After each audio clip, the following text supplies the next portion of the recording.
Alors Vincent, comment éveiller sa créativité pour développer son activité? Picasso disait que tout ce qui peut être imaginé est réel. Donc la question en fait pour la réinvention de l'entreprise de demain, ça peut être aussi de regarder en fait comment est-ce qu'on peut partir du rêve pour ensuite insuffler une nouvelle réalité dans le présent. Et c'est ça le but de la réalité, c'est d'insérer de nouvelles idées dans la réalité.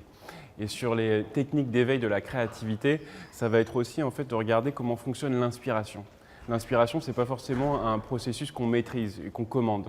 Donc en fait, ça va être comment est-ce qu'on peut aller chercher l'inspiration. Et quel que soit le sujet sur lequel vous travaillez, en fait, pour aller chercher, emmagasiner cette inspiration, ça va être le fait d'aller à des conférences, lire des livres, en parler à des experts, en fait, emmagasiner toutes les connaissances possibles pour qu'au final, vous puissiez faire ce que Steve Jobs appelle « connect the dots », connecter les dons et faire la synthèse de tout ce que vous avez vu, entendu, vécu comme expérience de vie, comme accumulation de connaissances, pour en faire au final une synthèse unique de par votre propre singularité.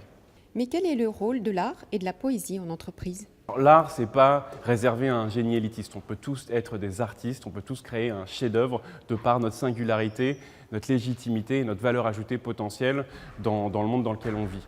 Donc en termes d'art, il y a un des arts que je trouve idéal pour formaliser une nouvelle stratégie, une nouvelle vision d'avenir, ou des rêves de bonheur, etc., c'est la poésie. Parce que la poésie est définie en ancien grec comme un créer, faire. Donc en fait, le poète, ce n'est pas un dreamer, c'est un dreamer et un doer.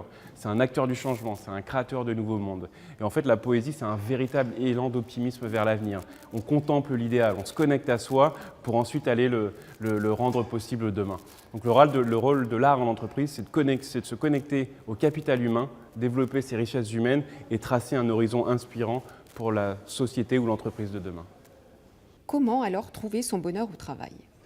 La question sous-jacente derrière, c'est comment est-ce qu'on peut trouver notre place pour être heureux, notre place optimale, notre légitimité, notre valeur ajoutée. Et ça, c'est justement en connectant les dons de son profil, en faisant un bilan de soi entre nos savoir-faire, nos savoir-être et nos envies pour l'avenir, pour être vraiment dans son plein potentiel.